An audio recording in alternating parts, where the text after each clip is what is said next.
Hello, everyone, and welcome to the English Leap podcast. My name is Jennifer. And I'm Daniel. How are you doing today, Daniel? I'm doing great, Jennifer. It's been a productive day so far. How about you? I'm feeling fantastic. I'm especially excited about today's topic. I think we're going to have an engaging conversation. Absolutely. Today, we're delving into something that touches every one of us, our daily routines. It's the rhythm that keeps our lives moving forward. Exactly.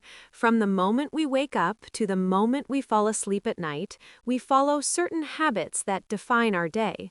But tell me, Daniel, what exactly does a typical day look like for different people? That's a great question.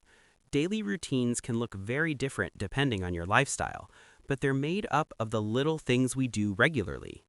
Throughout today's episode, we'll be sharing our own routines, from the way we start our mornings to how we wind down in the evening. That's right. And along the way, we'll talk about how having a routine can help you feel more balanced and in control. It's all about finding what works best for you. Exactly. But before we dive into that, I'd like to introduce our vocabulary expert, Crystal. After each section, she'll break down key words and phrases to help you grasp the language better. Crystal, we're excited to have you with us today. Thanks, Daniel. I'm happy to be here, and I can't wait to help our listeners break down some vocabulary along the way. Wonderful. Let's begin with the morning routine. So, as a student, my mornings are pretty structured. I usually wake up around 7 a.m. and I take a moment to stretch and breathe before I get out of bed. It's a gentle way to start the day, and it helps me feel more alert. Then I head to the bathroom to brush my teeth and wash my face. It's a refreshing start. That sounds nice. I wake up a bit earlier, around 6:30 a.m., since my job requires me to start early. The first thing I do is drink a glass of water to hydrate, and then, like you, I brush my teeth and wash my face. It really sets the tone for the day ahead. Exactly. Hydrating first thing in the morning is such a good habit. After that, I have a light breakfast like oatmeal or toast, just something simple to get my energy up before classes. Breakfast is essential for me too. I usually go for eggs with toast, or sometimes I mix it up with a smoothie.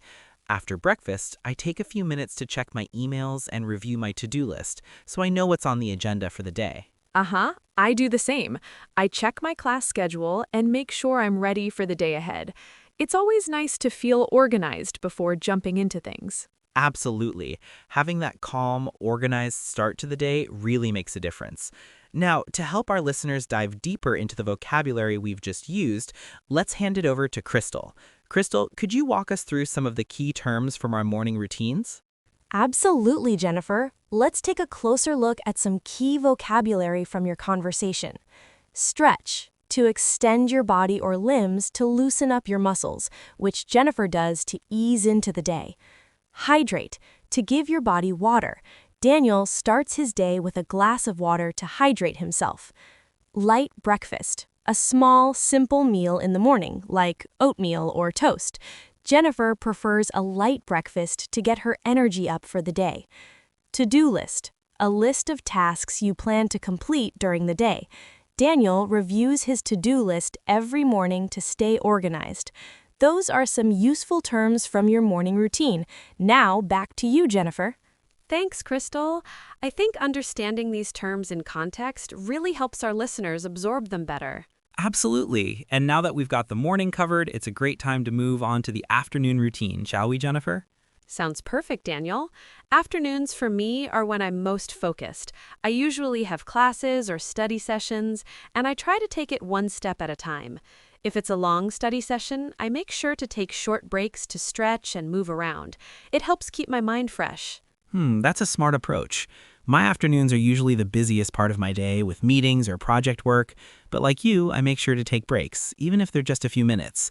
I find that stepping away from the desk to stretch or get a snack really helps me recharge. Exactly. Breaks are so important, even if they're brief. After lunch, I regroup and prepare for the second half of the day. Lunch is typically something light, like a salad or a sandwich. I don't like to eat anything too heavy, as it can make me feel sluggish. I agree. Lunch is usually around noon for me, and I like to step away from work completely. My go-to is something like a quinoa salad with veggies or a turkey sandwich. Keeping it healthy helps me avoid that mid-afternoon energy slump.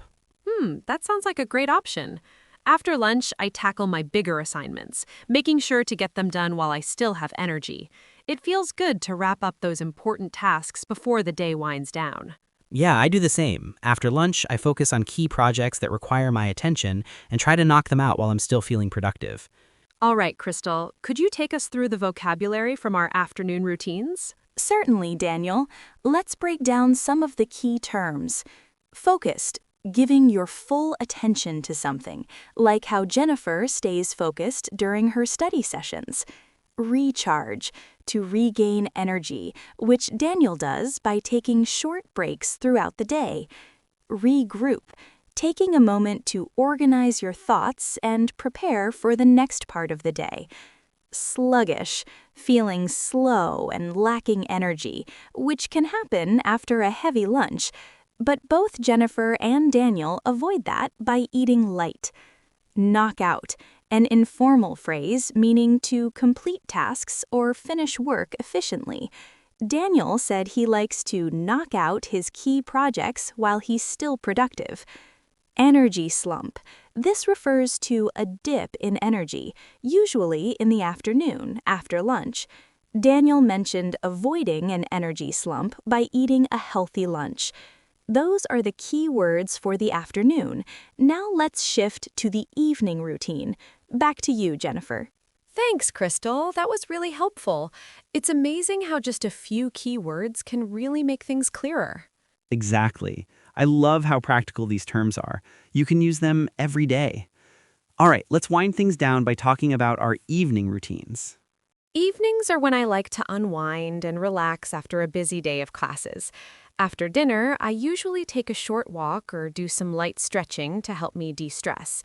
It's a peaceful way to close out the day. I totally relate to that. After work, I make time to relax too, whether it's listening to music or going for a walk. Dinner is usually around 7 p.m. for me, and it's something simple but satisfying. I like grilled salmon with veggies or a stir-fry with rice. That sounds delicious. My dinner is usually something quick and easy, like pasta with vegetables or a rice bowl. Once dinner's done, I always make sure to brush my teeth and wash my face. It's such a small part of my routine, but it helps me feel refreshed and ready for bed. Oh, definitely. Brushing my teeth and washing my face feels like pressing the reset button after a long day. It's a simple way to shift into relaxation mode. After that, I usually wind down with a book or a cup of herbal tea before bed. That sounds really calming. I also avoid screens before bed, instead spending some time reading or listening to music. I aim to get to bed around 10 p.m., so I'm well rested for the next day. Same here. I stick to a consistent bedtime too, around 10:30 p.m. It's amazing how much better I feel the next day when I get a full night's sleep. All right, Crystal, one last time, could you walk us through the vocabulary from our evening routine? Absolutely, Jennifer. Let's go over the key phrases from your evening routines. Unwind, to relax and let go of stress, like what Jennifer and Daniel do after a busy day. Reset button, a metaphor for starting fresh, which Daniel mentioned when talking about brushing his teeth and washing his face. Wind down, similar to unwind, it means to gradually slow down and prepare for sleep. Herbal tea, a caffeine-free tea that helps you relax, which Daniel drinks before bed. And that wraps up the vocabulary for today. Back to you, Jennifer and Daniel. Thank you so much, Crystal, for guiding us through those key words and phrases. It really helps to understand the language and context. Absolutely. It makes it easier to remember when we see how the vocabulary fits into everyday life. So, we've shared our daily routines from morning to evening and touched on how important it is to create balance throughout the day. Exactly. Whether you're working, studying, or just trying to structure your day better, having a routine that works for you is key to staying organized and feeling in control. And remember, it's not just about staying productive.